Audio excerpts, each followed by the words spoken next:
Netflix has finally brought chaos to our screens with the Twits. A film so wild, so deliciously nasty, and yet so strangely heartwarming that you can't look away for even a second.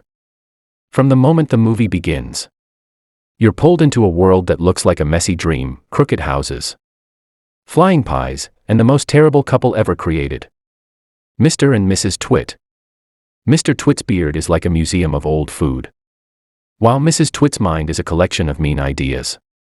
Together, they make life miserable for everyone around them, and somehow, they love every minute of it. The animation is stunning.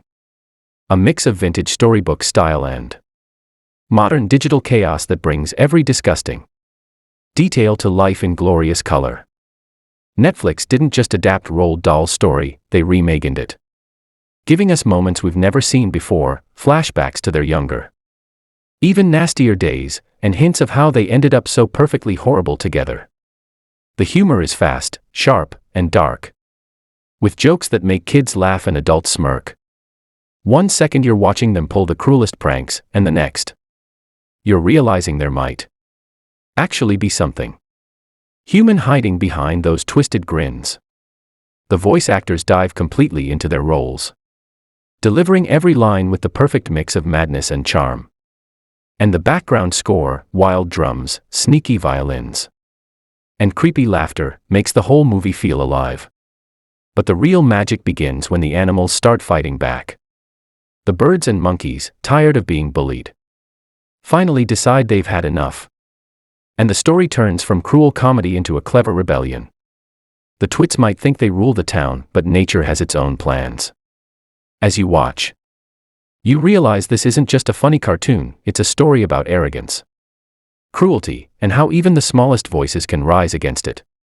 By the halfway mark, you're hooked, because everything feels like it's building toward something big. The chaos grows, the humor gets darker, and the Twits' world starts to crumble under the weight of their own nastiness. And right when you think it can't get any wilder, it does. The second half of the Twits explodes with energy, color, and emotion. The animals' rebellion is in full swing, and the Twits' perfect little world of nastiness begins to collapse. Their house, once their castle of cruelty, turns into a playground of revenge as the monkeys and birds take over.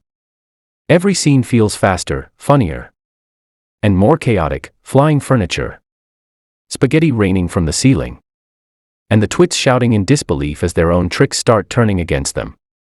But in between the madness, something unexpected happens. You start to feel a little sorry for them.